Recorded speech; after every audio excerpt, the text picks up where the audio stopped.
সেই দৃষ্টিকোণ থেকে ভারতবর্ষে খাজা গরিবের আনন্দ আসলেন। তার মুর্শিদ কেবলা খাজা উসমান হারুনের নির্দেশে আসলেন, যে এক জায়গায় বলছেন যে ৯৬ লক্ষ বিধর্মীকে ইসলামের ছায়াতলে আনতে বলে সুবহানাল্লাহ। আরেকটা কেতাবে আছে ৯৯ লক্ষ। একই খুব হাসতে হাসতে হাসতে হাসতে খাজা গরিবের নওয়াজ চালু করে তার মা বলল, তুমি হাসছো কেন? মা, আম্মু, আমি এই কারণে হাসছি যে আমার মাধ্যমে ৯৯ লক্ষ বিধর্মী ইসলামের ছায়া চলে আসে। বলেন সুবহানাল্লাহ। তার মা হেসে হেসে বলল, বাবা এটা কার পাওনা?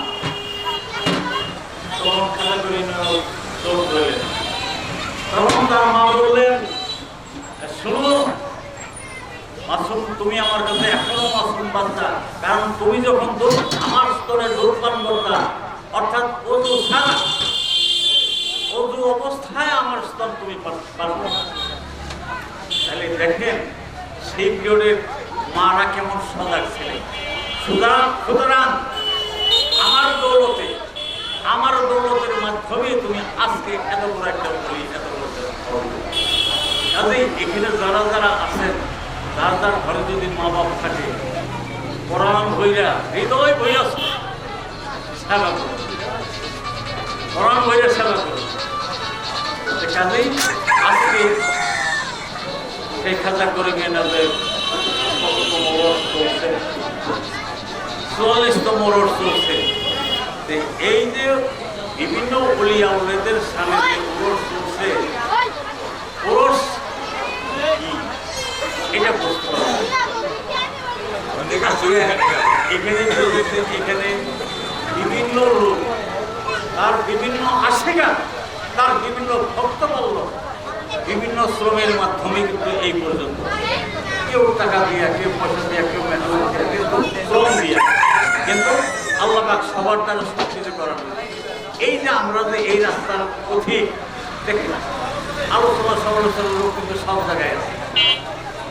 সবাই যে সব কিছু পছন্দ করবে এমন নয়, তবে যারা সমালোচনা আলোচনার যোগ্য না হলে সমালোচনা এখানে বোঝার ব্যাপার।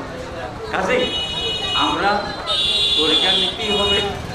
পাক কোরআন মানতে হলে, ইসলাম দৃষ্টিতে মুসলমান দাবি করতে হলে তার তরিকা নিতে হবে। ইসলাম দাবি করতে ইসলামের দৃষ্টিতে মুসলমান দাবি করতে হলে আল্লাহ পাক সূরা আলে ইমরানে একটা কথা আছে, সাবধান মুসলমান না হইয়া কেউ মরিও না। আসছে না কথাটা? যে মুসলমান না হয়ে কেউ মরিও না, তাহলে মুসলমান কিভাবে হোক, কোন উপায়ে কোন পন্থায় হোক, সেটা হিসাব আপনাকে আমাকে বলতে হবে।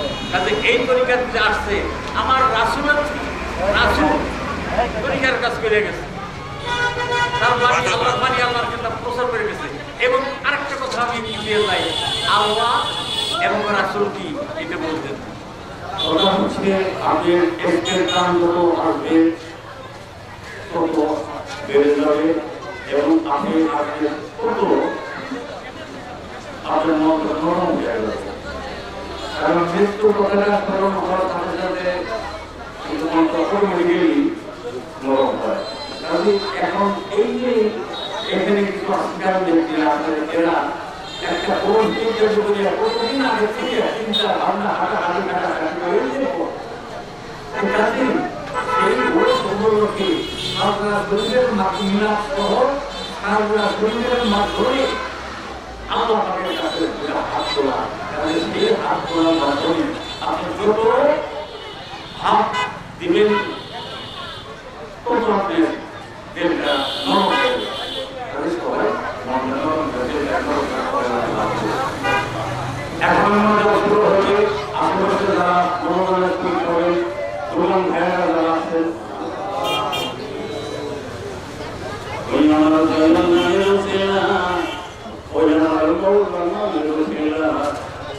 আমার বান্ধব নামে তুমি কবুল করো। আরে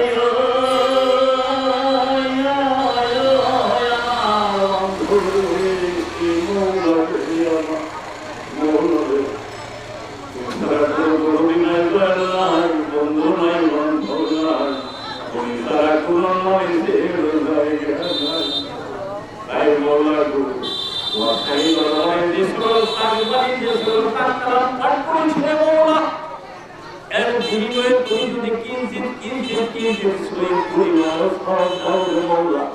সেটাকে তুমি কোটি কোটি কোটি ধরে বৃদ্ধি করে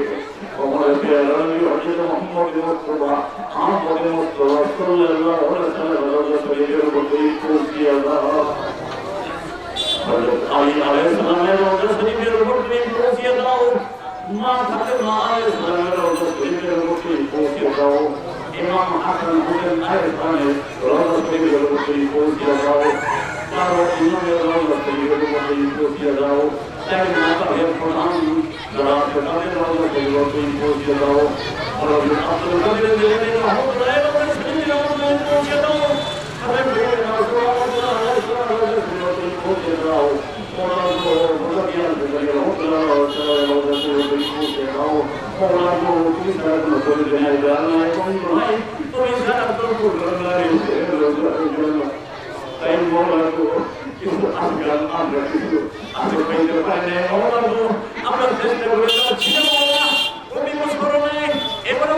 বিশিষ্ট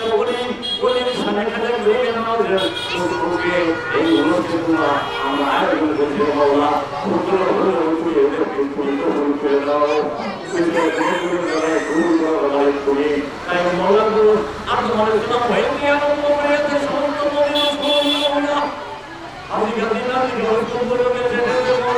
তাদের সকলের নাম দেওয়া অজানা এইগুলো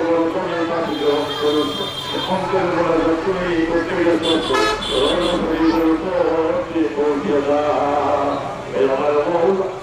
আমার মৌলা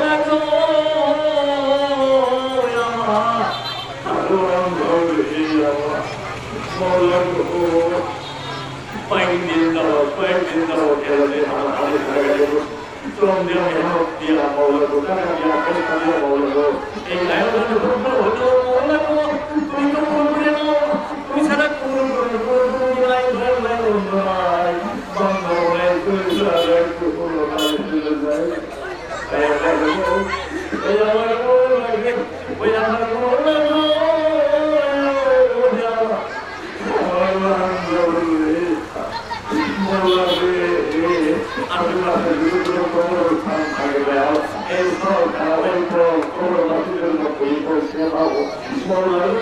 এই গ্রামের এই মহামার যদি কোনো অসুখ বিসুখ থাকে না বলা এই দরবার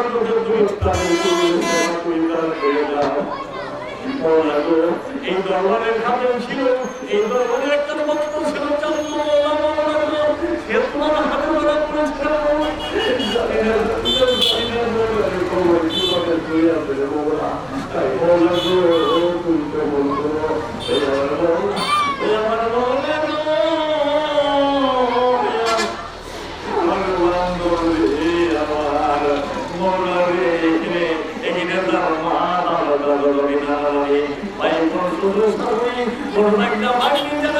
যারা তোমার হাতে ধরা পড়ছে না বললা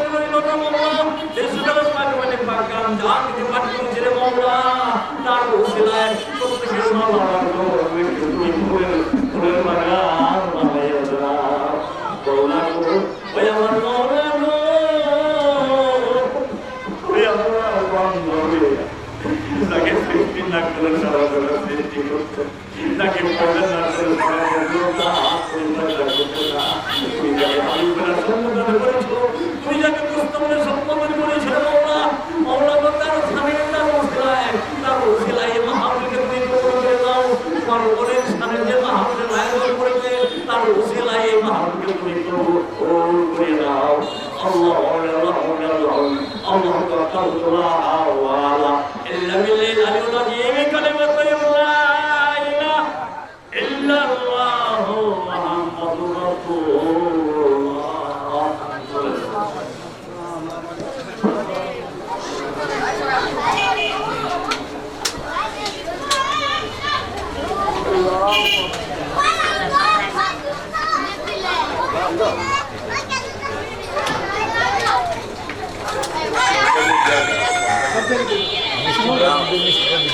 আর জানটা সব কথা সব সব জায়গায় দেওয়া দাও আর